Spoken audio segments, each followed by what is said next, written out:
This is the School District of Waukesha Finance and Facilities Committee meeting on Monday, November 7th, 2022. Has the meeting been properly posted, Jess? Okay, thank you. And now is time for an opportunity to have our citizens address the committee, but no one has signed up for that tonight, so we will move on. If you don't mind, I'm considering moving our first discussion item, the closeout of the 2018 referendum, to be our first item. We have a number of guests in our audience tonight, and I just thought, hey, that's a way to thank these people for all the hard work that they've done throughout the course of COVID and working on our referendum projects. We can get you out of here a little earlier so you can finally catch up on the sleep that you lost while you were working on the projects. Is that okay with the committee? All right. Well, why don't you introduce our guests, Darren? Yeah, if you guys want to come up. We have Erica and Matt from Findorf, Kurt, who's also going to be part of the HVAC conversation, and Kate Egan, who's been our architect through Bray and a Waukesha South alum, I should point out as well. So, but yeah, at this point, the referendum projects are complete. I think we have maybe one item left outstanding that we're working on, but we thought it was time to come forth and give, you know, how did we do and what did we do? Because it's interesting, as we put the slide deck together, you forget all the things we went through.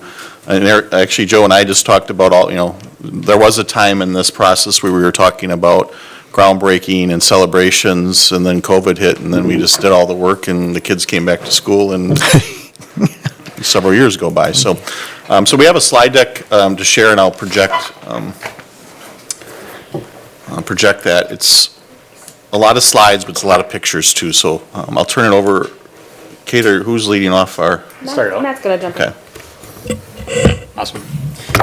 Well, thank you for that introduction, Darren. And we've presented here a number of times through the construction, but really appreciate the opportunity to come back and sort of do a recap. Like Darren said, when COVID hit, at least for me, there's just been like this warping of time where you kind of start to lose track of it. So as we put this together, it was kind of interesting to go back all the way to 2018 and go through the progression of it. So we really are appreciative to be here.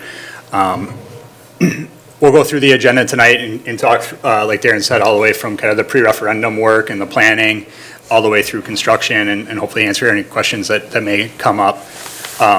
Darren had some great introductions. I'll just piggyback. So Matt Stottleman, I was a senior project manager with Findorf, joined the project right in the final phase of budgeting pre-referendum, and then worked through the budgeting phase, the scope development, and through the first two phases of construction, which largely includes the large middle school and South High School projects. To my right, Kate Egan, who is the lead architect with Bray Architects, and Darren mentioned South alum.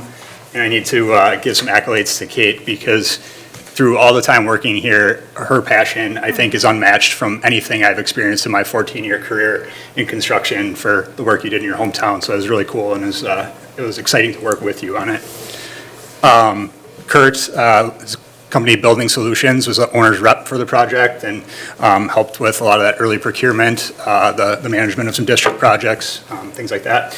And then Erica Freeman, who I'm going to turn it over, who is marketing and communications engagement for K-12 and works with Findorf. So. Yeah.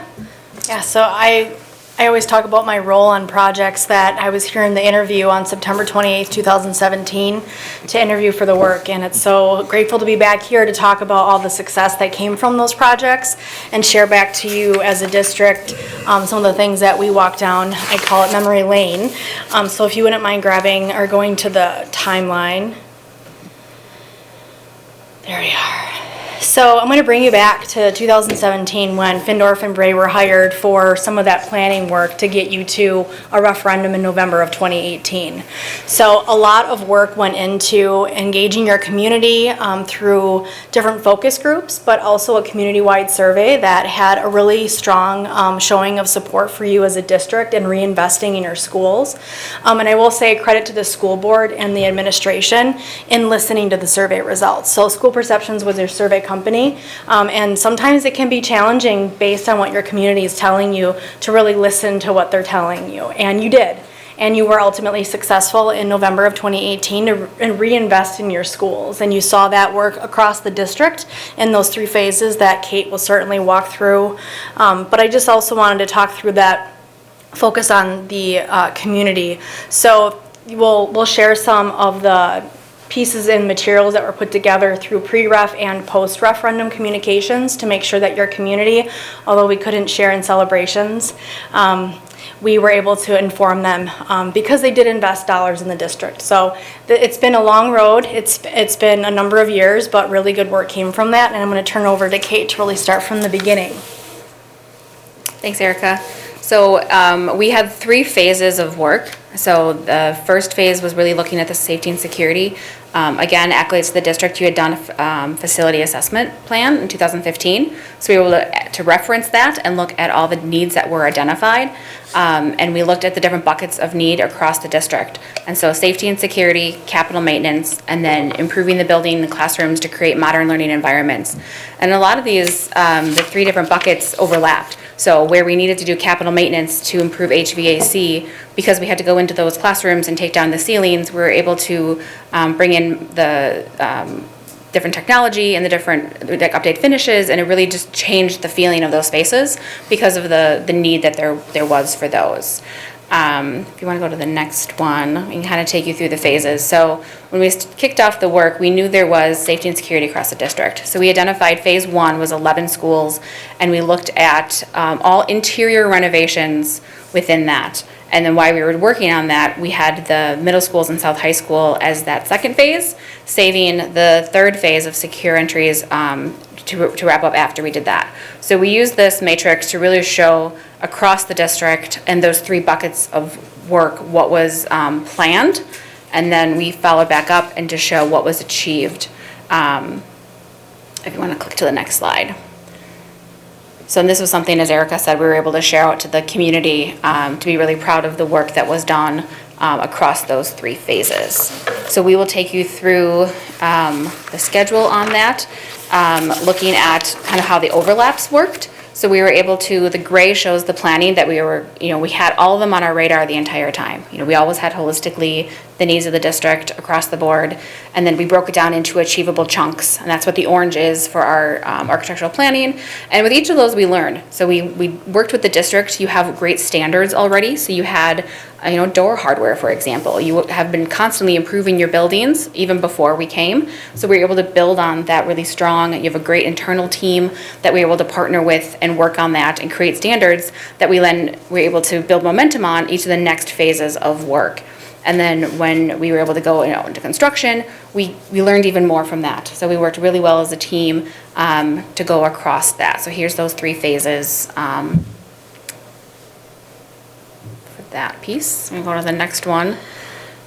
So I mentioned the communications and outreach, and this is a really high-level summary of the work that was done pre-referendum, talking about those focus groups, the survey. You did do direct mail pieces to your district, which is a large district, so it's a big commitment from resources, but we knew that we needed to make sure that everyone in your district had the information before the referendum. We also held referendum information sessions, and then also did some advertisements in the Waukesha Freeman. And the note at the bottom, something that the district was committed to was the translation of all the materials into Spanish, but all 4 of the referendum information meetings were presented in English, but Spanish translation was available. And that's something that continued from pre-ref through post-ref to make sure that, by and large, your community members would be able to access that information. So now we're going to switch really into the construction side of it. So at this point, your referendum was successful. So some of the additional post-referendum communications and outreach that was done, you'll see continue to do those direct mail pieces in lieu of any sort of celebrations. So that became a really critical component for us to communicate out to your community, as well as your district's website was maintained and updated from pre-referendum through post-referendum.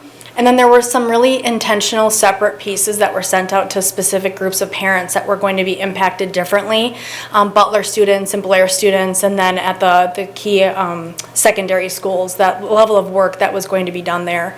You'll see the number 75 e-newsletters, design progress reports, and construction executive summaries. Again, that commitment to your community. Also, some advertisements in the Freeman. And I know I already said it, but all of those 75 e-newsletters and executive summaries were translated into Spanish on your website as well.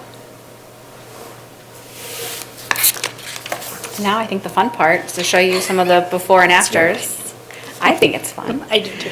So as I said, the first phase, these were the all interior renovations. It was really exciting to get in and make some change right away. I think it's really nice for communities to see. Sometimes there's, as this one was a very long phase project, we were able to get in and make a district difference right away. So the planning and design was within a couple of months, and the construction happened that first summer. These ranged from adding a set of doors at both West and Saratoga to schools that were a little bit more complicated, like Bethesda and Meadowbrook, that had I called it a domino effect. So they had interior offices that we needed to bring adjacent to the exterior to create that vestibule and that sequence to have the supervision. And so as a result of that, we actually were able to make other improvements as we did that, both adding HVAC improvements to some of the offices, adding health rooms with accessible toilet rooms, and then also impacting some of the educational spaces because we had to kind of relocate some of the spaces. So like Meadowbrook, for example, they got a new music classroom. So the next slide has some pictures from that. So you can see some of those improvements. And this also started some of the standardizations that we did. We had really great conversations with the health room aides. Joe Cook facilitated that, of talking with the nurses and finding out what those needs were. And we established standards that would then apply to all of the schools that then had health rooms, looking at the med cabinets, picking out finishes that were able to be consistent across the district and all the changes, working with the door hardware to create those secure vestibules, some of the finishes, and then some of the classrooms and support spaces. That really, like the casework and the reception desks were very consistent across. Mm-hmm. So when you came into an office, you knew that was a school district of Waukesha office. We adapted them based on layout and which level they were, but that was very consistent, and that was something that we were happy to be able to achieve. So Lowell is one example from that first phase of kind of a before and a rendering, and then we have an after. And that same perspective is the before and after, and then the rendering to kind of brings it to life. Yeah. So phase two was really the bulk of the referendum work, and Erica talked before about the survey results, and if you recall through the survey there was one option where we tested building a new middle school, and honestly in a lot of our K-12 work we see that is districts are gearing towards growth, and then the sequence of that construction becomes very intuitive. You can build a new space, move students and staff into new space, and then backfill and renovate existing spaces. In the solution for the district here, it was much more heavily renovation driven at Butler, Horning, and Les Paul, so all at the middle school level. So that phasing was a unique challenge, I think, to the projects as part of this referendum. And so with that intense renovation scope, it took a lot of planning for the project team. I'll let Kate talk through some of the specifics of Butler Middle School first, and I'll come back and we'll talk a little bit more about how that planning played out and the COVID impacts. So Butler had a couple of challenges that we were able to improve throughout the process of this. One of them was site congestion. I know they had a lot of struggles with the kind of sequencing of pickup and drop off. It was a 3-story building that was not accessible. They didn't have an elevator. And it really didn't have a front door. That was something we talked a lot about, is having a presence and having a front door and kind of knowing when a visitor comes to the building, and when a new student or anybody comes, where do you go? How do I get in? And how is that sequence safe? So that was something we were able to do at Butler by changing the flow of the site and adding a 3-story addition to the south facing. So there was before and after, in progress, and then complete. Fun fact, I'm in a lot of these pictures. We couldn't get volunteers for final photography. Other kind of, again, domino effect, as Matt said, we knew we had to phase the work. And so that was kind of the challenge as we built an addition that was going to be the new main office and student services. We backfilled that space with the library. So the library had been, internal without natural light. We were able to pull that out and give them that block of space. And so as we did the phases, it made improvements kind of across the building. So this was before and afters of the main office. We had the opportunity to do some nice branding within that. create some new classroom spaces. The picture on the right is kind of a collaboration area, so 4 classrooms have second doors off to this space, so the kids can do breakout work and some independent work. The cafeteria and commons area, so Butler got a new servery, and then finishes across, that's the student services office that added some supervision to that piece of it. They got multiple, the HVAC, electrical at this one. Just look at my cheat sheet here. All bathrooms, that was another thing we did at the middle schools, was renovate all the restrooms to be ADA compliant. That was a big piece across it. And at each of them, we also provided a single-use restroom that was ADA and had special needs. So had a changing table for students who are not special education but have physical needs to have a space that is respectful, access off the commons corridor for each of those 3 schools as well.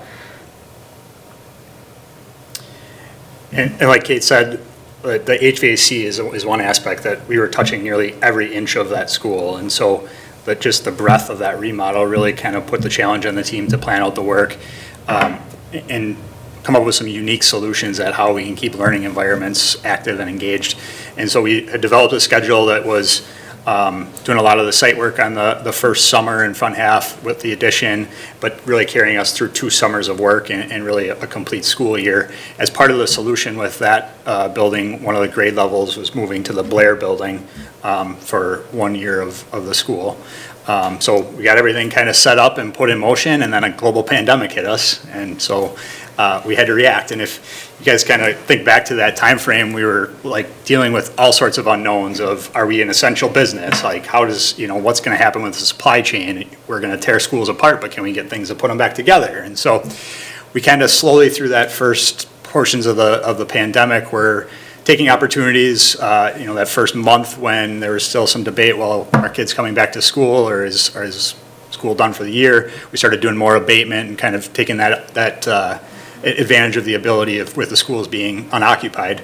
And then eventually the governor ended up calling school off for the rest of the year. And we really, if you compare the 2 slides here, we took out really a lot of the work during the school year through the heart of the renovation at Butler. And so I think with a lot of these, and we'll talk about budget a little bit later, but it's that flexibility to kind of react to the unknown that for all the things that the pandemic it was pretty fortuitous in a lot of the construction sequencing that we did. I remember getting the call saying, hey, we have an opportunity during COVID. And I'm like, what? Like, there could maybe be something positive, and you guys really hit Les Paul up really hard. And actually, if I recall, a number of people on the Findor staff had gotten COVID. And so you had to kind of move your workers around and who can do what when. And that was still in the early phases. And the reason why I pointed out is not only was it an opportunity that you guys identified and then you took advantage of, you overcame some obstacles that were in your way also. And that was pretty fantastic. And I think the bonus that we got was we saved some money in that. So I just recall that part, just kind of wondering what was going to happen to, all of our projects, and you guys really, you hit it out of the park, and all the businesses, not just Findorf, but everyone working together. Joe, there was a lot of flexibility from the district staff, and I'm sure parents, you're dropping your kids off at different schools. There was an immense amount of flexibility, so it was not just the construction and design teams that were doing it. I think everybody, being flexible through that time, I'm sure that there were some hurdles with that, but it definitely paid dividends to the district. So thank you for that, all of you guys, for that effort. Sorry to break in, but I didn't want to forget that point there, the kudos point. Appreciate that, Joe. One other one from Butler. So Camden Glazer, who was a Butler Middle School graduate, North High School student, we actually signed him on as a youth apprentice in the summer of 2021, and he got to work on his old school, Butler Middle School. So cool thing. Staying in phase 2, we'll talk about Horning. I'll let Kate talk a little bit about the scope. I'll talk about the construction sequencing there. Yeah, so Horning was another example. We looked at the front door, so we actually changed the address as a part of this. Wayfinding and just, helping people find the building and access it. We had a couple different options of ways to make the secure entry work for the sequence for this, and ultimately ended up doing the addition for the vestibule, which really gave it a new presence without having to change too much of the existing building. So that was kind of a good compromise on that one. It also reduced some of the scope from it. So similar to Butler, almost every space was touched in this one. A lot of it was due to the HVAC and other capital maintenance needs from it, but allowed us to really give it a facelift, both inside and out. We renovated the science labs in this one a little bit heavier than some of the others, as well as the library media center. This room had trapezoid rooms, if you remember. So there's no more trapezoids in this building. We were able to do some connections, sliding doors between classrooms to create, co-teaching opportunities. They also did kind of the renovation of the cafeteria and the servery from this one. Darren, you want to flip through a couple other before and afters? Here's the office. I've never worked with yellow before, but I think it worked. Mm-hmm. How much yellow is enough and not too much, but I think I really like the way this turned out. Again, just, fresh and clean. New furniture makes a big difference, so we were able to get the doors you can see in the example here to create the co-teaching opportunities for modern learning environments. One of those branding locations. It was fun to work with the district and some of the students on, we are Horning and looking at the multiple languages that are in each of these and the different kind of aspects. Again, the library and the cafeteria kitchen were kind of main spaces that got adjusted with that. And again, significant HVAC work at the school, touching, again, nearly every square foot. A little bit different from Butler. The solution for some temporary classrooms here was actually to build classrooms in the auxiliary gym. Again, when COVID happened, we were able to shift and we started to take on more work in that first summer and sequence of work. And we actually didn't need to implement that plan at all. We kept students in their classrooms. And I think if you flip here, Darren, you can see we were able to just kind of separate the work much more to the summer months and reduce that impact on the learning environment and keep things a little bit more normal. Another big piece of Horning's kitchen is food prep, not just for Horning, but a number of other schools. So when we talk about Les Paul in a second, we did some significant work at the demolition and rebuild of the cafeteria there. So getting Horning's kitchen done so that there was food prep for Les Paul so that work could happen during the school year. Like I said, it wasn't quite as intuitive as a lot of the K-12 projects where you're geared towards growth. It was kind of putting the dominoes together. So let Kate talk about Les Paul. So I also went to Central Middle School. This is my middle school, which was a fun project to work on. So when we walked through this building with Rob, one of the biggest issues from a flow standpoint that impacted their entire day was the cafeteria.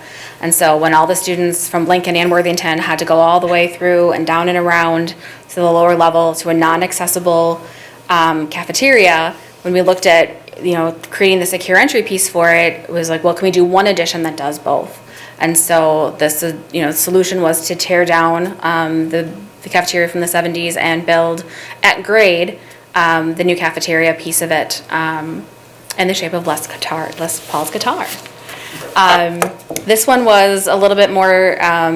We didn't have to impact as much of the building to do the HVAC renovations, so the scope here was a little bit more focused. All the restrooms and locker rooms were still renovated though to create the ADA. Across the building, Les Paul tends to have some of the more medically fragile students. So as we looked at a domino effect of doing the addition for the main office, we were able to backfill that space with special education classrooms, as well as a special education toilet room, as I mentioned earlier, really creating that equity across the 3 middle schools and opportunities for that. So we had a couple before and afters. So there's the cafeteria before and after. I love that space. Mm-hmm. And then the main office, having that visibility. You had the visibility before, but it was through multiple layers. So now you have the vestibule and bringing the staff out front. And then the backfill that with student services and again, the teacher workspace and the special education. This is not student services area. The library was also renovated from this, and a few other spaces kind of along the way. I already talked a little bit about the sequencing challenges and the opportunities with Les Paul and the reliance on the Horning kitchen. The other thing to highlight with Les Paul, and this is true of all the schools, if I think back to the pre-referendum kind of budget building that we did, there was about a quarter of that was geared towards capital maintenance. And so things that you certainly get a lot of increased buying power and efficiency and able to incorporate that into a larger project. And I think Les Paul, obviously had the beautiful cafeteria. It touched a little bit less of the school, but it was some of that important investment in the capital maintenance pieces at that time. And so I think that's true of a lot of the projects. There's some important pieces that might be above ceilings and behind walls that you don't see.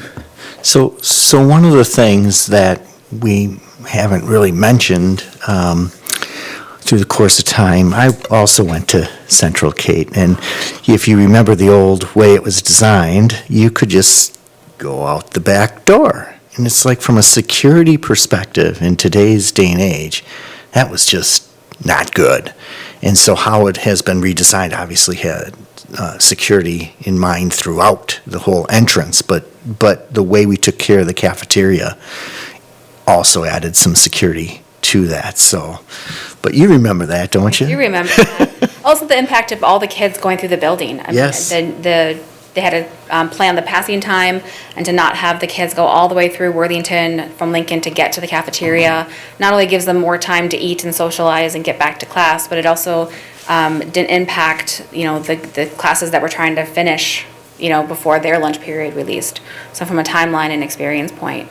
And to build on what Matt said, each of those had challenges. And so I remember a lot of, walking through buildings, looking at walls and looking at above ceilings, and the Les Paul cafeteria especially is like, well, if we're going to tear down the cafeteria, where are the kids going to eat? Where are they going to eat?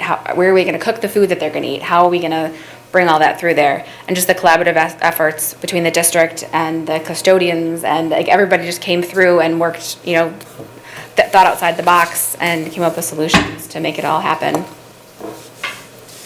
And the real adjustment you see with Les Paul is, again, kind of the reduction of that work during the school year. That was the big opportunity when things were vacated a little bit earlier than we anticipated with COVID, and I think really helps with the learning environment.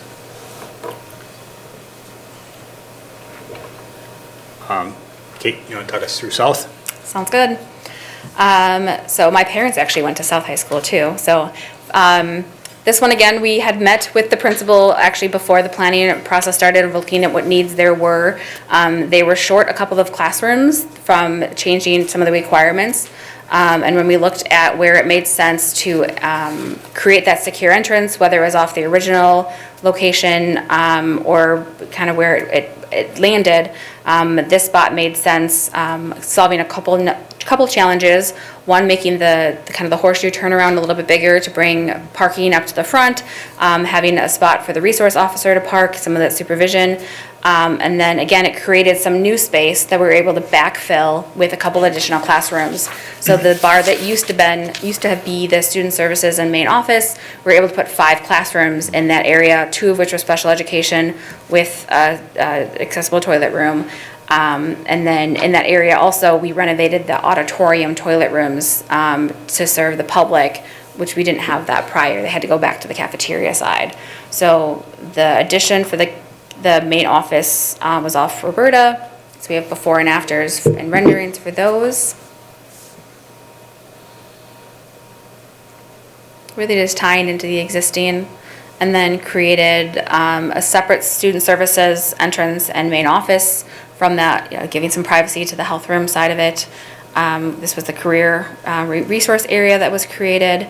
A science lab was added, a couple of those spaces that really benefited the overall learning experience for students and filled a void. Each of the 2 academies gained an extra space within this. They were ultimately very flexible spaces, but just helped alleviate some of the stress of this schedule. If you looked at a plan of South prior to the referendum, there's sort of a smattering of areas that were air conditioned versus not. It was probably about a quarter or a third of the building that didn't have air conditioning. And so that was, again, a big aspect of that project, where we were going through many parts of the school that benefited from the COVID shutdown and kind of pulled forward. You can kind of see in some of those photos, when we think of HVAC, obviously it's improving the learning environment through those hot days for students, but it's also a big investment in your facilities. You can see kind of sagging ceiling tiles and things like that, and that's what happens in buildings that aren't conditioned, that you start to get a little bit of that moisture and the opportunity for mold growth. And so when you talk about capital maintenance, a lot of times you got to think about it in terms of the cost of doing nothing. And so that investment in HVAC does not only just improve the learning environment, but improves the longevity of your facilities too. So important projects for sure.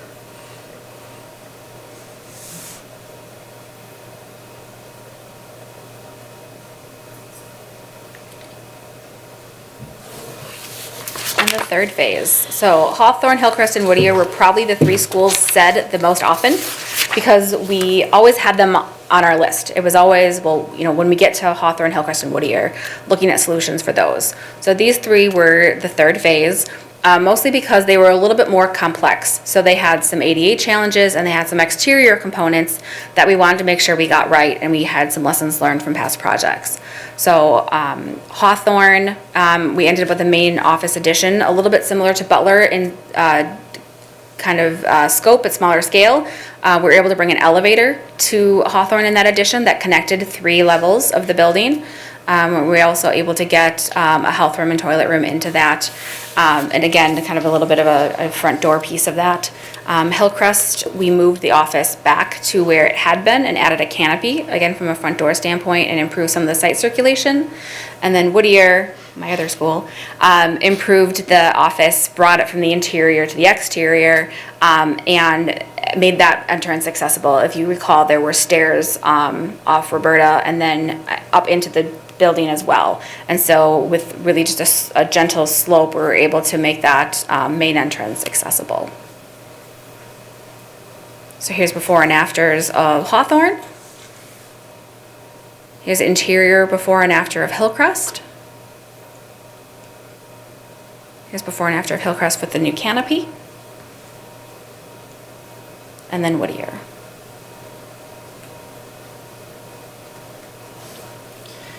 I feel like we've probably belabored the point a bit, but it really, the unique challenge of this amount of renovation work at the middle school level, I think, going into that was always a big concern of mine, was just understanding.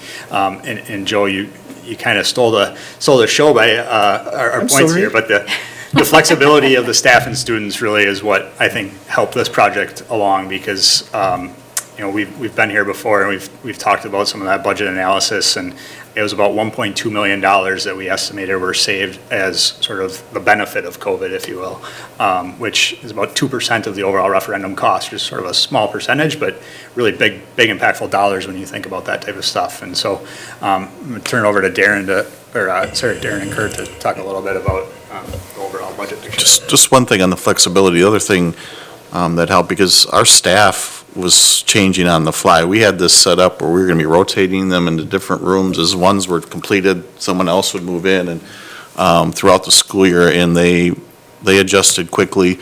Our families adjusted quickly, in particular at Blair, where we sent Butler's 6th graders to Blair that year. We actually had, I think, a great experience there with families, because a lot of them wanted to stay at Blair. But also the board. I mean, you took a flyer on us being, and this was May of 20, so no one knew what COVID was going to be, but you trusted us enough to go ahead with that move. And at Butler, it just made everything come together very, very nicely. And lastly, and I don't want to forget this, so I'll say it now, our custodial maintenance crew not only was legally defined as, critical employees, but they continue to come through and guide and educate us on how the buildings work and what rooms are available. So kudos to them as well. So, and now for the part you've all been waiting for, the budgetary summary that Kurt will share. Is there drum roll? Yeah, right. This is, I love giving these reports as far as all the positive pieces, right? And we're able to come in under budget. I remember the day that they said we're going to close the buildings down, right? And about a week prior to that, we were starting to get some inclinations, and Findorf was starting to plan, well, if it does shut down, what happens, right? And within the 2 days of it being closed down, they had contractors in these spaces, right? 2 days prior, teachers had their room set up yet, and 2 days later, they had it set up. And yes, the financial impact of being able to not set up, and at Horning, we were planning on building temporary classrooms, like physically building classrooms in the gym, in one of the auxiliary gyms, right?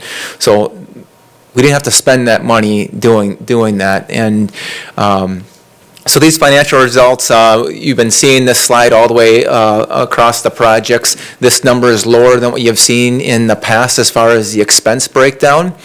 We had the 3 different phases, the security projects at Hawthorne, Hillcrest, Whittier, and then the middle school, we broke it down that way. So our total expenses on the project was 66.3. And the next slide shows our funding sources and what our total expenses were. So we came in under budget by $174,000. And beyond that, though, in 2021, as we were wrapping projects up, we were looking we were very, very healthy. One because we were getting credits back at the, we got a substantial credit of $700,000 after the first summer of COVID, right? And that was Findorf looking at, okay, we had dollars planned for phasing. We had to build these temporary rooms, right?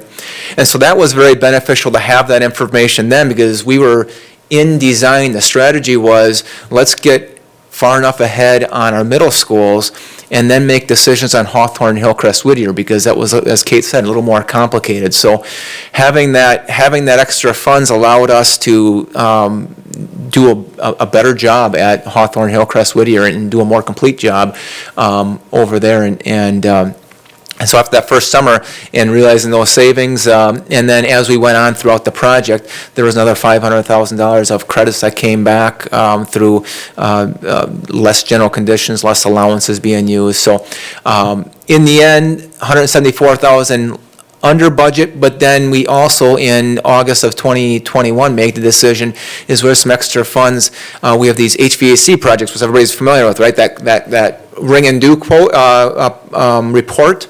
Well, we knocked off some of those critical things, or low-hanging fruit things, I would say, of duct cleaning, coil cleaning, filter replacements to the MERV 13, and doing the air balancing, right? So that was taking out of this project as well, which was a little over $300,000 there. So that's a summary on the screen. In your packet, you have the detail that breaks it down by school.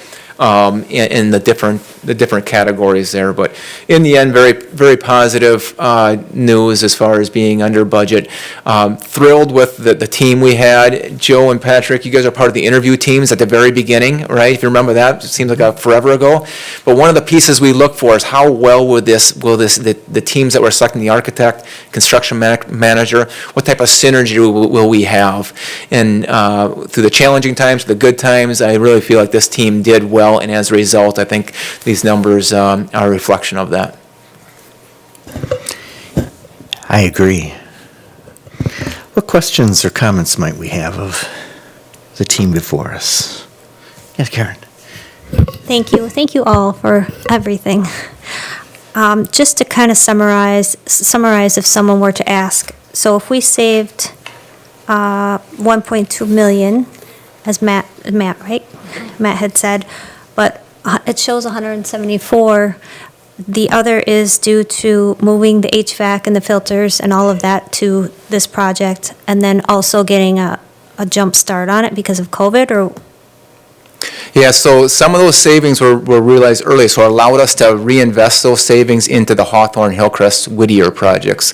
So that first summer of work in 2020, when COVID hit, we had received a credit from Findorf of $700,000, and we were able and we were in design yet and bidding of Hawthorne, Hillcrest, Whittier, and the reason those got peeled off from the rest of the safety and security projects is because there was multiple options. For example, at Hillcrest, it was, do we just add a set of doors and allow them to continue to use that office, which isn't an ideal office. It was kind of like, it was moved in the past. It wasn't set up to be an ideal office, right? So that was one option, the lower cost option. But because there was savings realized along the way, we said, no, we can put the office in the right spot and have it more of a natural and a secure entrance. And so by having some of those savings, that $700,000 savings at the front end, and knowing that we were able to then finish the design, bid out Hawthorne, Hillcrest, Whittier, and use those savings for that. The other thing, there's a lot of moving parts to that math, even though it's 3 lines. One other thing that happened at the beginning of the process is interest rates tanked. And we had originally projected, I think, $1.5 or $6 billion in interest revenue. It ended up being about just over $1 million, if I remember. So on the revenue side, we also lost $500,000-ish. So a lot of that went to just offsetting that, because we had one good round of bond or CD investments, and then, boom, everything essentially went to zero in terms of interest earnings. I think if anyone asks, I'm just going to refer them to you. Like we said, it's good we did this slide deck, because you forget all the things that happened. The financing plan itself, just 2 quick slides, and then we'll wrap this up, and then we can take any more questions you might have. But when we were laying out the plan and kind of had defined the scope, it became a question of how many years do we borrow. 20 is very, very standard at the vast majority of school districts. I think it's almost a super majority of school districts do 20 years, because you can tell by the bottom line, you can spread out that tax impact, whether it's rate or levy, but you pay a lot more in interest. And in this case, the assumptions we made at that time, it would have been $24 million in interest on a $60 million borrow. Then it was 15 years. I think we actually presented this to the board, and then we finalized at a 10-year borrow, and that saved, in comparison, you can see the savings, $13 million if we would have just followed what other school districts do. So from there, so that was what was presented to the public during all the information sessions and the PTO meetings we went to, and the mayor's breakfasts and wherever else people would listen to us, to where we are, what I call the current plan. So from the 10 years, we're down to 6 years. Total interest costs, based on our assumptions right now, of $4.2 million. So 61% lower than what was presented to the public when 2/3 of the community voted to affirm it. So a lot of good work there. I'm not aware of anyone who's done what we've done on this financing plan. So with that, I think that's all we have. It's hard to believe it's over. Yes, it is, yes. Not just the presentation, the work too. Good one. A lot of Any other- slides, but a lot of schools were touched, so you kind of had to. Any other questions or comments? Well, thank you. Thank you to all of your companies for the hard work, and to you as individuals for all the hard work, and all the members of your team. I think this is a success for our community at so many levels, and it took many, many people, our administrators, our teachers, our students. Our students had to adjust, and all of our vendors, and this board.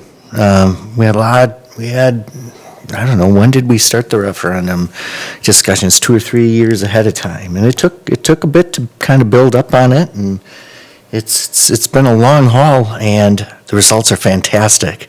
And we should be proud of what we were able to accomplish as a community. And let's not leave out our taxpayers, because they foot the bill. They foot the bill for us each and every day, and we thank them for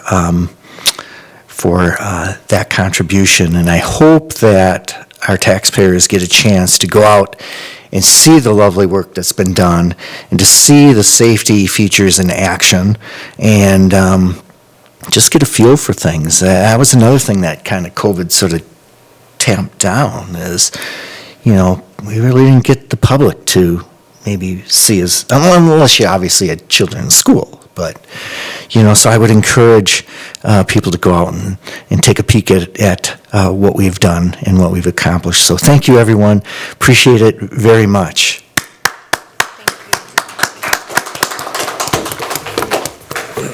And your little reward was you got to go first.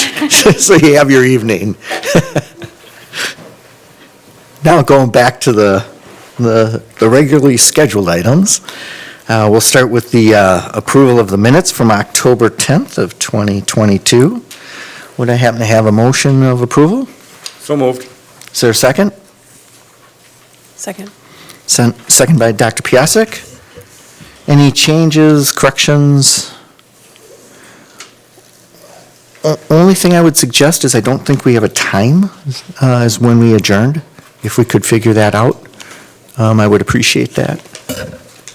But I didn't go back to look at that. So if I could maybe have that be a friendly amendment to the approval, that we'll just trust Jess to put that in there. Is that okay with you guys? Mm-hmm. All right. All in favor, say aye. Aye. Aye. All opposed? Passes 4-0, Jess. Thank you. Moving on to our vouchers. Sherry, have we any questions that were called in this? There are no questions this month. Okay. Hey, you get lucky once in a while. That was maybe the second time in like a long time.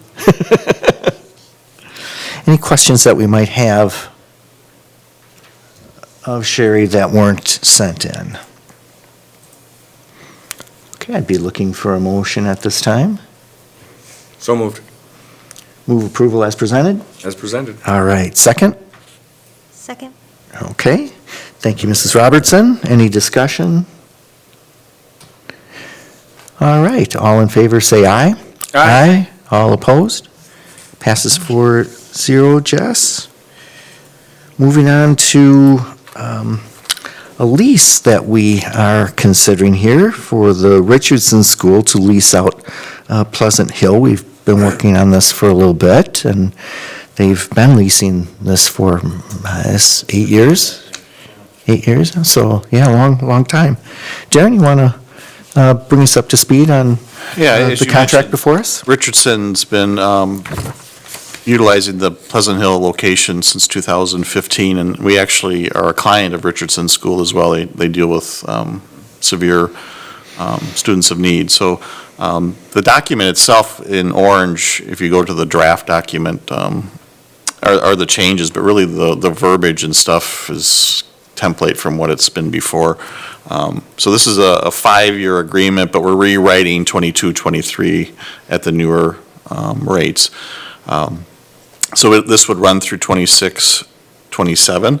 And it is an increase in rental revenue for us. We also get a discount with the tuition, because again, they're serving our students there as well. We get a discount on the tuition side of it. That's not baked into the lease agreement, but that's an agreement that goes hand in hand with this, but Joe Cook handles that. So I'm here to answer any questions you might have. Any questions? Just for clarification. Sure. We did review the service contract earlier this year. Mhm. Probably within the last 6 months or so, right? So it's not, I just want to clarify, because they go hand in hand, but they're separate. Yes, yeah, the conversations. But it also came to us for review. It's not something that's. Right. behind. Yeah, it's not a handshake agreement. No, Yeah. Yes. Yeah, it kind of sounded that way, didn't it? Like Darren just, Joe takes care of Joe it. takes. I just want to Sure, clarify he's that. doing it fantastic. That's all been handled Yes. very transparent. Yes. Yes. Thank you for that clarification there. I do have a question. In the contract, we have the security deposit of $20,000 in November 1st.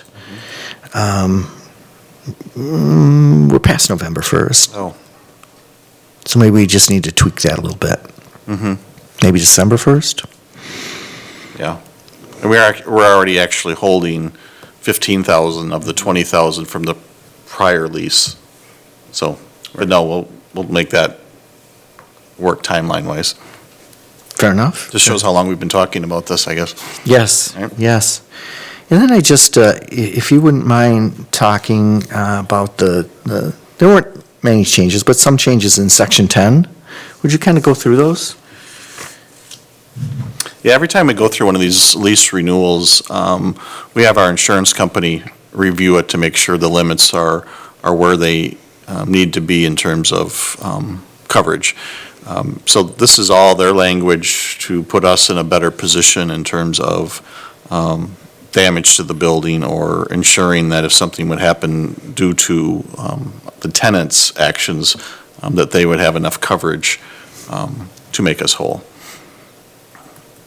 I don't know if you want to go into any more detail. Yeah, no, I just know that was new language. We did have language similar to this previously, and this just looks like it, like you said, it beefed it up a little bit, maybe brought into a little bit more modern language too.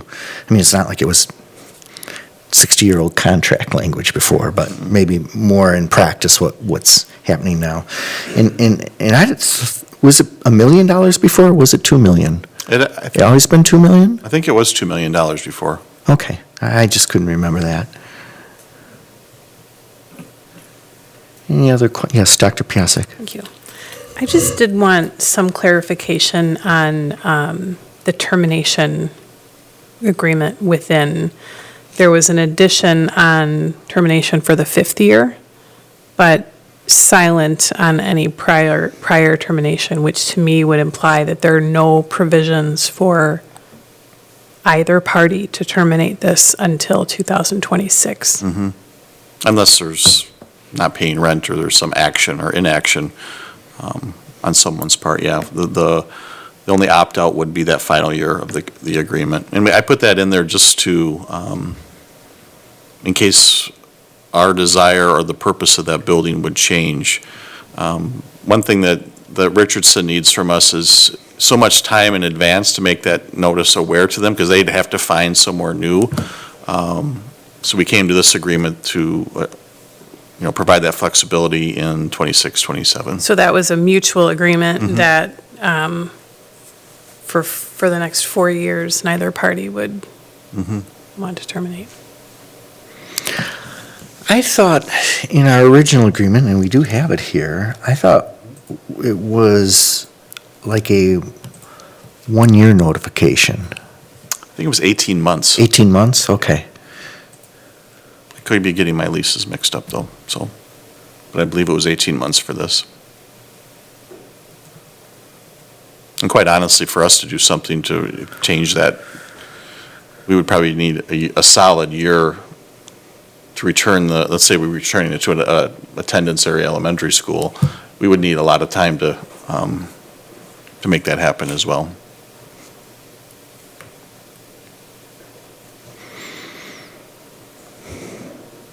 Are we comfortable with that time frame? It seems a little less flexible than what we had before. I mean, if Dr. Passick? I could, I don't anticipate any reason. I mean, I think they're an excellent partner for us in that space, and the location is ideal for the services that they provide. And so I asked that question just wanting to understand, are we entering into an agreement that works well for both parties and not, because there's some other plan? I just feel like 4 years locked into an agreement, I don't know what the harm would be in a more flexible termination clause. Did you talk to the 18 months and felt that just was not appropriate any longer? Or how did that conversation It really got evolve? into, I guess it was more framed out the number of years rather than the timing of the 18 months or not. And I guess I have a certain level of understanding of their position. If that language started in the 3rd year of the lease, that's pretty quick turnaround. So we came to an agreement that we thought was workable for both of us, because I don't foresee any immediate plan for Pleasant Hill other than having Richardson in it. Yeah, I mean, understood that, they would need time. Yes. The only alternative that might make sense would be an earlier notification with a longer waiting Window. period, with like 18 months or 2 years' notice, but that could happen sooner than 2026. But again, anytime we're coming to agreements like this, when you have something that's so fixed for a period of time, if that's their request and we want them as a tenant, then we need to support that, but Yeah, they would love the longer lease, to be honest. I'm sure. I think when we first started working on them, I thought it was 10 years, wasn't it? That they first, I don't think they asked me this time, but that's been the, no, in like right. way back. In 15, Yeah. yeah. They Yeah, asked. in 2015, yeah. We started out at 7, and I told them we just wouldn't go out that far. I mean, otherwise you'd have to make it a lease that's really a 4-year lease, but could cover 7 potentially, right? Yeah. So,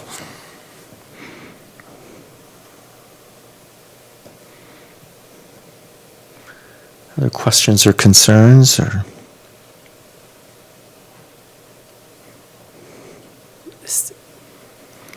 All right. Just to close out that point, so my understanding, based on what you're saying, Darren, is you don't see that 4-year commitment as a concern? no, because I think, let's say we start talking tomorrow about what should we do with Pleasant Hill. More than likely, that process, just to define that, would take us a year. That's just to make the decision on what it would become and not implementing that plan. So I think our process is it could be a 2-year process just to get back to Pleasant Hill operating as a school in whatever function you would decide. And we're not making, this is all hypothetical. I don't think that's an unreasonable amount of time, because I know we're not going to start talking about that tomorrow.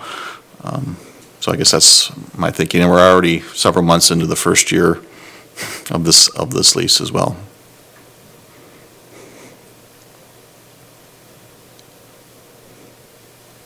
I appreciate you taking us through your thought process there, and I agree with it. But we had a little bit greater flexibility in the first contract, so I think it was a good point to bring up and make sure that we're comfortable with No, it's a that. fair question.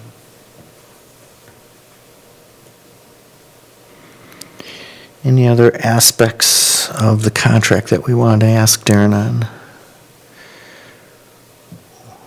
Or any motions?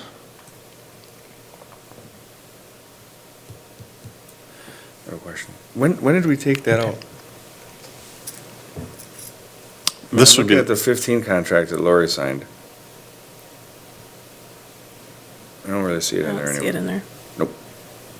So, do we know when we took that out, and do we know if this is the original copy of the, and it might be buried in here somewhere, but I've been going through it. Maybe my memory's Sale of the off. premises by us, because at that time, we were entertaining an offer on that. correct. But I don't see, And they were actually one person who was interested in that. they were, And that's why we added that language. but I don't see, unless it was taken out of the original contract, I mean, that was many years ago. Because I remember Mr. O'Brien was always concerned about anything 5 years. He liked it at 3. Yes. Yep. Mhm. So I'm just looking through it. The original one, and I don't see it in there anywhere. And I thought it was in there. Because of the interest that was on that property.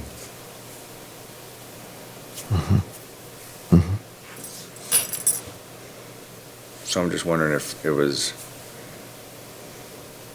taken out after we signed the contract. It wouldn't have been that.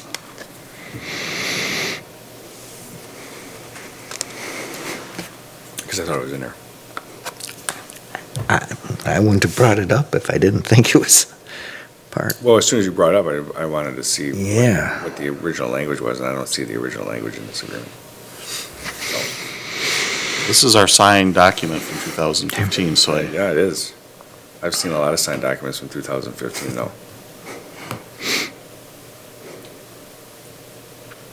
So I was just wondering. Yeah, so I think the question right now is, are we comfortable with the language in the contract before us? That's, I think, what we need to be comfortable with. Mhm.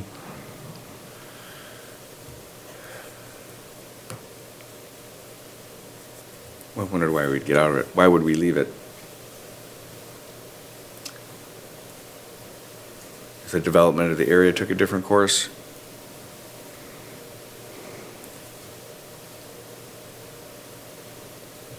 May want to get out of it?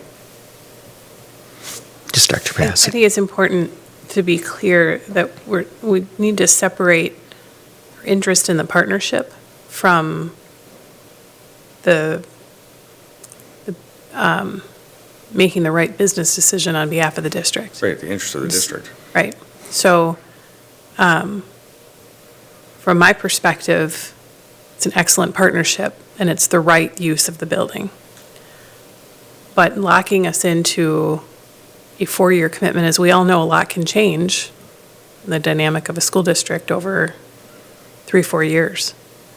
I don't anticipate that to happen with respect to this partnership, but I also think that it's unusual to have a, locked agreement for 4 years.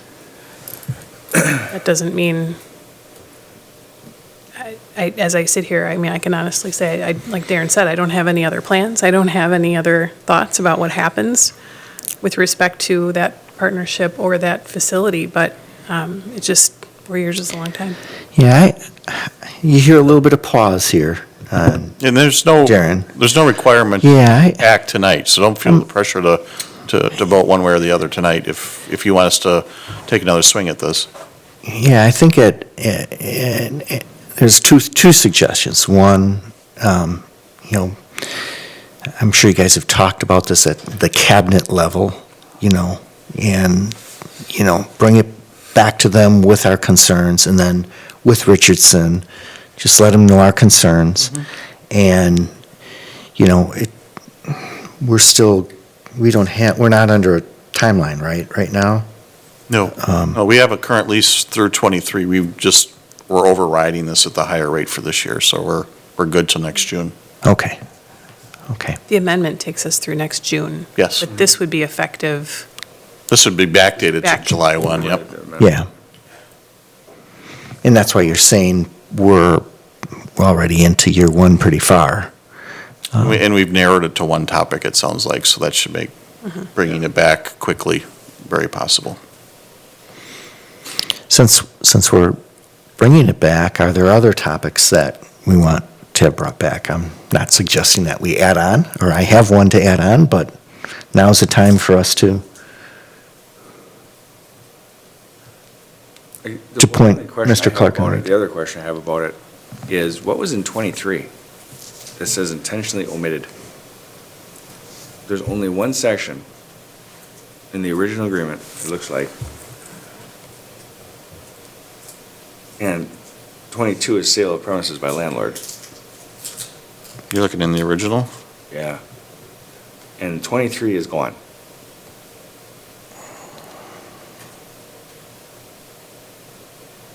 And usually, when they're not renumbered, they're removed after the contract is signed. Yeah. So 23 was the right of first refusal on the original contract. Is that what 23 was?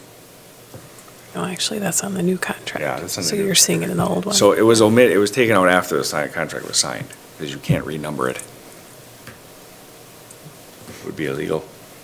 So I was just wondering what 23 was. All right.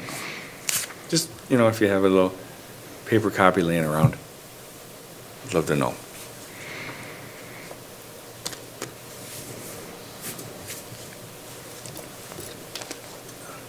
Any other? That would be the only other question I have. Yep, that's a good question. All right, any other thoughts?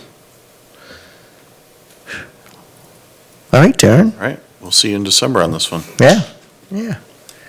We appreciate you getting it to this point, and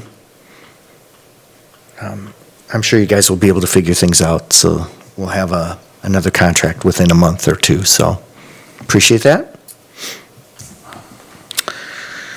All right, moving on. We have before us approving heating and ventilation and air conditioning financing, HVAC financing. We've been working on this for quite some time now, and I think we're at the point where we should have our questions answered and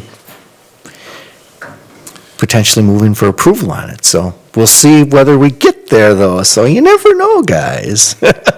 So you have a updated budget for Phase 1 and 2A attached in board docs for your review. We just loaded that this morning. I've also included a funding plan broken down by Phase 1 and Phase 2.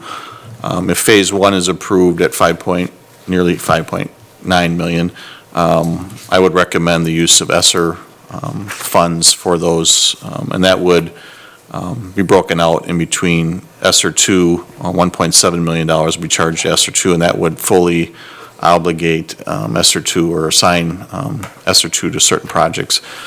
And then the remaining balance would be charged to ESSER 3. 2A, I would recommend the use of ESSER, the remaining balance of ESSER $3. Now, when I say that, if you look at the trial balance for ESSER that Jess put in our ESSER update at the end of the board, that assumes that the board's going to approve the second half of all that teaching and learning materials. If you remember, we broke it down into two pieces. That's still within ESSER, but we just need to come back and wrap that up. I think we might even talked about that last month here at this meeting. So total costs would be just over $10 million if we did Phase 1 and 2A. There's a slight, like $300,000 that would be, I would suggest we just use fund balance for that. One thing I like about that, but also at this point, to me, ESSER and fund balance is just all one, it's one pool of money in the end, or access to money in the case of ESSER, is that there is timelines out there. There's deadlines to expend those dollars, and for ESSER 2, that's next September. And for ESSER 3, it's the following September. And with these projects, I'm not sure when the billing might actually take place because of the lead time on equipment and those types of things. But either way, if we go this route, we would have dollars in fund balance that we could utilize for other initiatives that the board might want to consider. Or we can charge fund balance and leave some ESSER dollars unassigned at this point. It's kind of an accounting entry at this point, which way you want to go. So we're here to answer any questions. I think you know everyone. We've been here a few times. Kurt, Joe, and Kyle? Yeah. So all these numbers have been updated. Kurt, if you want to maybe hit the highlights of the budget and the things that we've learned since maybe last month. Yeah, our most recent milestone that was completed was on the 3rd, last week Thursday, where the long lead time items, that design finished, contractor bid those out, and so they're pending this decision here tonight, and Wednesday, if it goes forward, they'll ready to release that long lead time for purchase. So, and in your packets, it should have been included just to show the process. We talked process last couple months, right, of what we're going through. So I included those bid results for that long lead time materials. I did get your answer too, Patrick. You had asked that question about do they really hold it for 2 years or a year and a half? And it's not every vendor is doing it the same. With these ones that we got bid out, they all are holding it for this period. There's one other package that has to go out yet. The design wasn't complete yet, but the answer was yes, sometimes, and that's part of the evaluation when we look at it. If you have two bidding the same thing and one of them's lock it in, right, and the other one's not, that goes into account. But I did include that just to show the process, and so you'll see on that back page, the 3rd page of that document, the bid results for the actual equipment that was bid out for the long lead time. There's more to bid out yet, but In total, the number on the financial statement didn't change from last month. If you look at it real close, some numbers moved around because they have more design, and so some went down, some went up. I think contingency changed by 9,000. So overall, the numbers stayed the same for the overall project. So if the desire is to do Phase 1 and Phase 2A, we would get going on both of those. If you recall from last month, we reorganized Phase 1 because Prairie and Hawthorne had a longer lead time, we wouldn't really get much work done this summer. So if the thought is that Phase 1 and 2A will likely proceed, it made sense to get a little more work done this first summer. So we reprioritized or recategorized and brought north controls where we'd get a good bulk of that complete this summer. Not all of it, but get more work in this first summer done. So I think that strategy makes sense yet if the board is desiring to do both Phase 1 and 2A.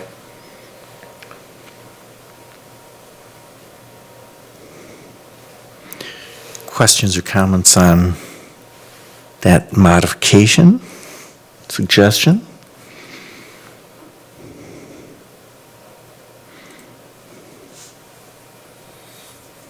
I think this is where we turn to you guys for the expertise that you have, to be able to see, to be able to tell us what's realistic, at least from a timing perspective. You turn to us for what's realistic from a cost perspective.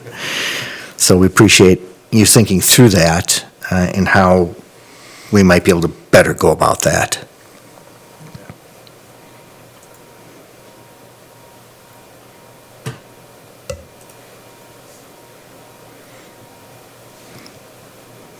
Any other questions or comments on the projects before us? I know we've worked on this for quite some time.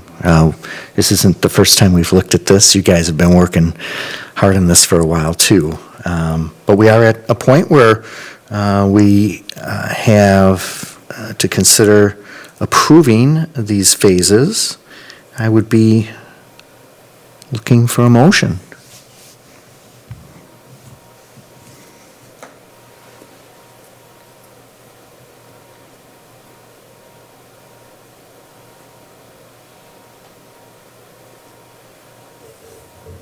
I'll move approval of the heating and ventilation and air conditioning financing. Okay, as presented. As presented. Okay. Is there a second to that? Second by Mrs. Robertson? I had to look at your name tag just because I'm still not used to calling you Mrs. Robertson. Sorry. Did you see that glance? Oh, okay. I guess I didn't have to mention it then. All right. Any other discussion? Yes, Dr. Piasek. Just a point of clarification. With this motion, we're authorizing also the allocation of ESSER 2 and 3, as you've requested, Darren. I mean, this to me, it's not a fun topic, really, right? It's a need to have. We have an obligation to maintain our buildings. It's not as fun as some of the new carpets and furniture and things that we just talked about with the referendum that, frankly, I think some people didn't want to pay for, but it looks good and we're happy about it. And I actually think it's very fiscally responsible for us to take those dollars that we hadn't anticipated and put them back in the need to have portions of our buildings. And I think we'll have some cost savings down the road because of it. So I support it. Yeah, there's some items that we're replacing that are just so old, they have to be replaced. I don't know how to say it any other way. So we would be talking about this, if this didn't pass, we will be talking about it. Maybe because things just will give out, or we have maybe, God forbid, some accidents on some of these things could be serious if, certain things happen. Old boilers and, those kinds of things. So I guess maybe I'm too close to Halloween here, But seriously, we would have to be talking about these things if, in some other capacity, whether it be in one day or 1 year, we have to resolve some of these things. So, and I see the guys who work on this day in and day out bobbing their heads up and down saying, yes, please, so I appreciate that very much. Thank you. Yes. It does take a big chunk of the HVAC needs. Like roofs, you can keep on spending on HVAC or roofs, right? But this really will get you, with the referendum work that was done and this work, Joe's going to be much happier going throughout his days working on some newer stuff versus trying to Band-Aid the old stuff together. Yeah, I can appreciate that. We can all appreciate that. It's hard to do a job when you're taking that approach. So, and it's been a while. So you guys you've been doing the Band-Aids, so, and we appreciate that too. Thank you. All right, any other comments or questions? Otherwise, we ready to take the vote? Okay, all in favor say aye. Aye. All opposed? Okay, passes 4-0. Thank you, gentlemen. Now the real work begins. You thought you were working hard before. Thank you. Well, no, not quite. Wednesday, the real work Right. might begin. All right. Thank you. Yes. Thanks, guys. See, you get them to feel good, and then you bring them back. No. It's all you. Yeah. Thank you, guys. Have a good night. All right, moving on to actually our second discussion and information item, and that's the budget planning for 2023, 2024. Yeah, I included in. Let that begin. Yeah, right? It's unreal. I attached a few things. One's the 23-24 budget calendar. That's just a rough framework that I present every November just to kind of give you and the public, an idea of what we go through in the process. And I'm not going to say we follow it to a T, but it gives us at least some guidance on how to proceed in the topics that we have to deal with every year at certain times. The revenue limit calculation, I just put that in there, and I with a little explanation, then I identified it in the revenue limit spreadsheet as well. And really the biggest things there is our resident enrollment continues to drop year after year. And next year's sheet will actually have our last year of over 12,000 enrollment fall off the 3-year average and be replaced by something probably very close to 11,000 by the time the count takes place. So that trend continues to be true. Our projections continue to be pretty accurate on average year to year. So I thought I'd share that. We also, I talked about the exemptions, the declining enrollment and hold harmless exemptions. That's a sign, and we get about $4 to $5 million of revenue limit authority from those exemptions. And the only way you're doing that is if you're losing a lot of kids. So we had gotten to one point a few years ago where one of those exemptions actually hit 0.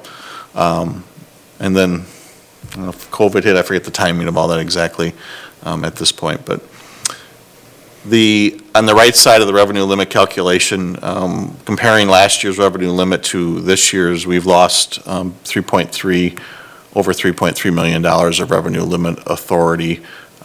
We've lost per pupil aid. Again, that's all student-driven, resident student-driven. So I just put that in there, and hopefully that memo kind of helps you walk through the revenue limit things and the trends that I look at. And again, I've always told board members, if you want to have a quick snapshot of how we're doing financially, know where your resident enrollment's going. And that'll be a great indicator as to how things are going. So the only other thing I thought, next week we'll get our budget model from Baird, and we'll start projecting right away. And the key to any good projection is us agreeing on the assumptions that will go into it. Otherwise, we could sit here and talk assumptions till midnight, but I don't think any of us are looking to do that. So it's not a very long list, but these are the big topic items. I'll just walk through them quickly. On the revenue side, 1.25% drop in resident enrollment, which would drop us 140 kids for next year. We are entering, or will be entering, a new state biennial budget process, so we don't know what the legislation for the next 2 fiscal years is going to be. Tomorrow might provide some clarity to that, might not. So I'm putting it in there for now because I do think for the revenue limit in particular, the last 2 years, there was no per pupil increase because of ESSER. ESSER allowed them to kind of get out of the game for a couple of years. And now I think they have to re-engage in revenue limit authority. So I have in there $150 per pupil increase in revenue limit authority. Open enrollment, I'm essentially leaving it where it is right now. I have no idea. It's hard to trend open enrollment, but so we're just going to hold it with where we are this year. Per pupil aid that I mentioned earlier, I'm increasing that by $50 per pupil. So in essence, I'm saying the state's going to give us $200 more per pupil between revenue limit and per pupil aid. How we get there doesn't really make a difference as long as it equals $200. So that maybe that breakdown isn't correct. We've talked about the expense side. We've talked about this issue a lot. CPI, I think at this point, it's going to be 8%, 8 point something, more than likely. So we'll have to work through that as well. But one thing, when we bring in the projections for you, I don't make the decision on where the board's going to decide on a topic like this. I will cost it at whatever 8% CPI. That's kind of the gross deficit number that we'll begin to work with. But then as we walk through and we start talking pay and how we're going to then I'll start lowering that deficit to wherever we think we need to end up. So again, it's a gross number. The same with health insurance. We had a 0% increase this year. What we've done in the past is I project a 5% increase, and if our renewal's higher than 5%, it's plan design changes to get to 5%. And then we talk about whether there's any further action needed. So I will include that. Dental insurance, I put 3% in. Student transportation, we're in the last year of our student busing contract, and we're in conversations with them currently. I'm going to use kind of industry averages that I'm hearing other school districts get in terms of a renewal, because that's a $5 million line item for us. So it doesn't take long to have a pretty significant fiscal impact from that. Utilities, I'm looking at 10% increase. I'm hearing 13s, I'm hearing 12s. Maybe not all of them go up that much, so and 10% is easy math, I guess, so we have that in there. The parental choice programs, for now, I'll have a 10% growth in the participation level of those. Again, they give us the revenue limit authority, but they also give us a matching expenditure, so it's a net zero fiscal impact, except for some of those kids might have come to us. Hard to predict that, but and then lastly, I have on here tax levy and state aid, and really this early in the process, I look at, can we pay our bills, regardless of the source of revenue that the makeup of that revenue is. Do we have enough revenue limit authority to pay for all the things we hope to do? So those are the assumptions. I can answer any questions, but I'd like to go through them so when we come back with the actual projections, you know what my thinking is.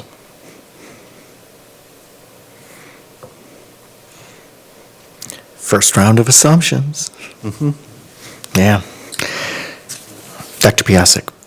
Darren, can you just remind me what the percentage of expenditures is for salaries? I know that was part of our KPI conversation. Is it somewhere between 70 and 80%? Total compensation, wages and benefits is generally around 80%, 75 to. ESSER's made that number a little, so now you have all these other dollars involved, but historically that's been the average. Yeah. So knowing that our benefits rate is somewhere around 30% of that, I would just, reiterate that an 8% CPI is a significant impact on our overall expenditures on a $2 million budget, so it's a huge number. It's significant. And you carry that forever. Yeah. Yeah. So there's a lot of work that continues that needs to be done. Yeah, I mean, we were working with even 0.1% one year, 1%, 2%, so 2.2, 0.12%, I think it 2.5, was. you know? So when you're going from a couple percent over the last decade to, 4 times that, that's huge. But when it was that low, we talked about this scenario too. I don't know if you remember that. Yep. At that time CPI was easy because it was so small. It was almost zero. But, everything comes back around eventually, so. Other questions or comments?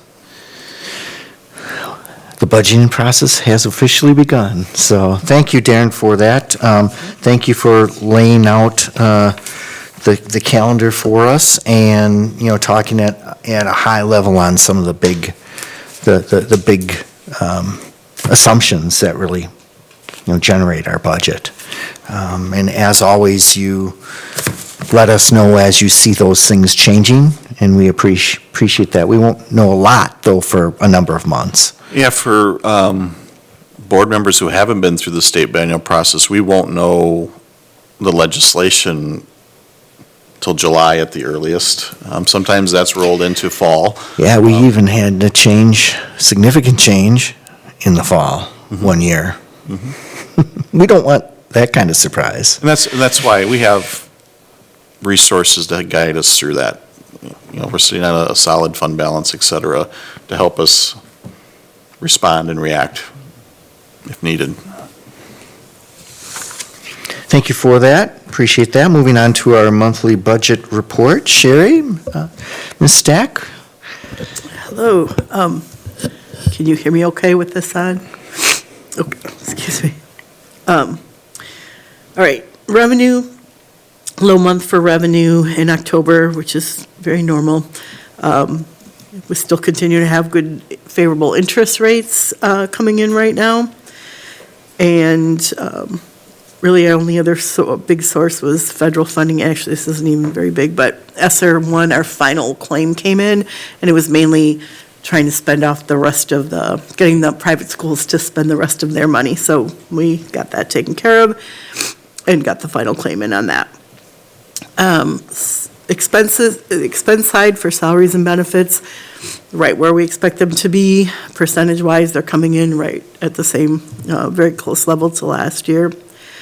Purchase services, we had big spends in personal services, utilities, and tuition. And since personal services was rather large, I wanted to break down, give you an idea of what that was. It's a lot of our summer projects catching up with the billing cycle, and included fence repair work at all 3 high schools, paving at Hillcrest, playground equipment at Hadfield, asbestos removal at Bethesda, track repairs at West, boiler replacement, and then some work in the North Auto Shop. So there were quite a few projects that made up that large amount of money in there.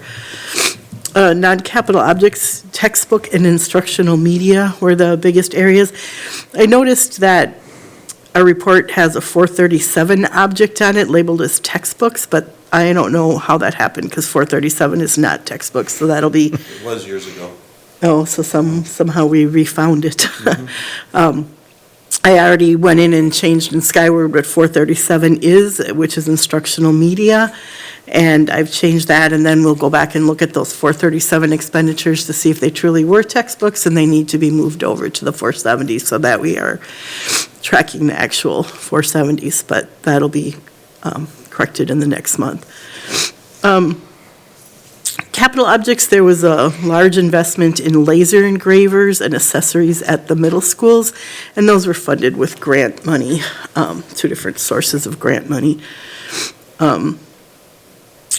Minor activity and insurance,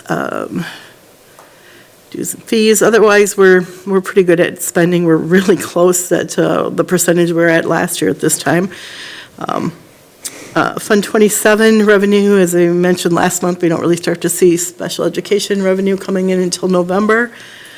Expenses, same thing with Fund 10 on salary and benefits, we're where we expect to be. Excuse me. Purchase services, our main expense was for tuition, which is typical. Non-capital projects, supplies, no activity in capital projects, transfers, or other objects. And we're where we expect to be with the budget side of things. And if there's no questions on that, I want to talk a little bit about the health insurance form that, or spreadsheet that is attached this month. Are there questions on the budget report? Questions? No, okay. Still kind of early on, so, yeah. Okay. Exactly. Yeah. We don't expect to be reporting on any big surprises. The real action Point of starts in a this- little bit. Point of year. Okay, so on our claims payable spreadsheet that we have in there, it's looking a little different than last year in that, so when we do our payroll, the amount that's taken out of the checks for the employee deductions and then the amount the district contributes to premium are put into two different liability accounts, and then in the past, we've always moved them monthly over to this big spreadsheet. But really what we're looking at now is, since most of that money is there to, we built a big reserve at the end of last year, and that money is to help offset, like what Darren mentioned before, of zero increase in cost. What we're doing is keeping the balance running at what we think, what our IBNR is, which is the incurred but not reported. What are we expecting to spend at this point?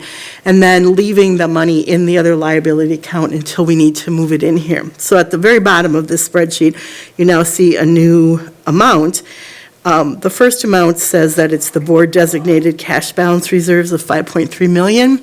That amount is what we've always had in our restricted fund balance. That's our emergency. Something really bad happens and we get some huge claims. That's our emergency fund.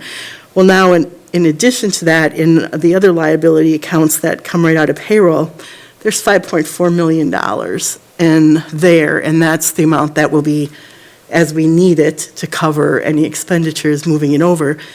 So far this year, we're running pretty good without having to move much over. So all in all, though, our health insurance is extremely in a healthy position in that in this liability account, we have $1.3 million, which, like I said, is our incurred but not reported estimate. And then the $5.3 million in our reserve, plus another $5.4 million that's available to move into here as needed throughout the year. Does that make sense to everybody?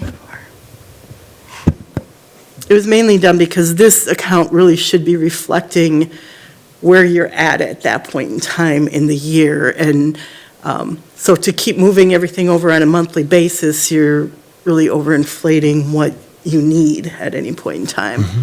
This way, you've got this is what we need, this is what we've spent, this is what we've brought in. Plus, now we still have this additional pool that's more flexible than the first pool, because the first pool is a board designated. If we need to tap into that, we'd be coming to the board, but first we would have gone through this 5.4 million. So. Gotcha. Yes, Dr. Piasek. I just thank you, Sherry. I think it's really important to clarify that those are both reserve resources, right? They're not Absolutely. assets that are discretionary to some degree, but both reserve resources because of the nature of our Correct. self-insured health plan. So I think one gives you a lot more flexibility in the moment. I still think we're all still trying to see what the post-COVID insurance claims world looks like. So yet to be determined, but. And the post-COVID world still continues to be favorable. When we first went into COVID, we had expected it to hit the fan at some point in time, and it has not. It's held pretty constant, which is either great because everybody's healthy, or it's bad because people still aren't going into doctors, and there's underlying things that might pop up that could be more expensive later. We don't know the answer to that. Yeah, so one of the things, we have stop-loss insurance. Correct. And that is to help us with those very large claims. Is that at 300,000, 250,000? It's either 325, I think, or 350. Okay, so any claims Anywhere from 3 to above 350. that would be Correct. paid for by this insurance. And I noticed that it looks like there's a little bit of variability in the premium for that. Is that due to the number of days in the month, or is it due to another factor? Where's my stop loss premium? The stop loss premium itself is fairly constant. There was probably a timing issue for July as far as why July is blank. Went down in October, though. A little bit. I would need to talk to Kristen and get an answer. I don't want to answer. Curious about that, and I think Follow up on that. our stop-loss insurance premium has been pretty consistent over the years. That hasn't changed a lot, I don't believe. And it could be that the October bill reflects September as far as any changes in employment as of September. But let me follow up with Kristen on that, and then Yeah. Darren can report back on Okay. his Friday update. Yeah, it was a small amount, but I just was I guess I would have expected a flat monthly premium is what I would have expected, and I wasn't seeing that. So that's why I was asking the question, so. It's only $4,000 in the big scheme of things. It's not a lot of money, but it caught my attention. Absolutely. Any other things that you would like to present on this particular report? The dental insurance is still in a really good position too, as far as our balance on that. The only other thing I want to share is that our new levy report is out there with what was approved in October, and all the municipalities have received their levy document. I was able to catch Carrie right before she. I bet you haven't received any revenues, though. No, not until January. We have not received their revenues, but we do have their acknowledgement that they received the. I thought there'd be some early payers, No, unfortunately. We get it the day of generally. Other than that, no, I'm good. Fantastic. Any questions on the dental report or any of the other reports that she had included? All right, thank you. Appreciate it. Our final discussion and information item is an update on our ESSER funds. Darren? Yeah, the trial balance that we've been sharing is in there, Nate. I have in the blue the HVAC that was just approved and will be considered by the board on Wednesday night. So if all that is approved, we will have assigned all ESSER funds to a specific cost at that point. So you're aware of that. And then we'll update this accordingly. Any questions or comments on the ESSER update? All right. Moving on to our final item for tonight. Any recommendations for future committee meeting topics? All right, seeing none, I hope everyone has a good evening. Thank you for joining us. We are adjourned.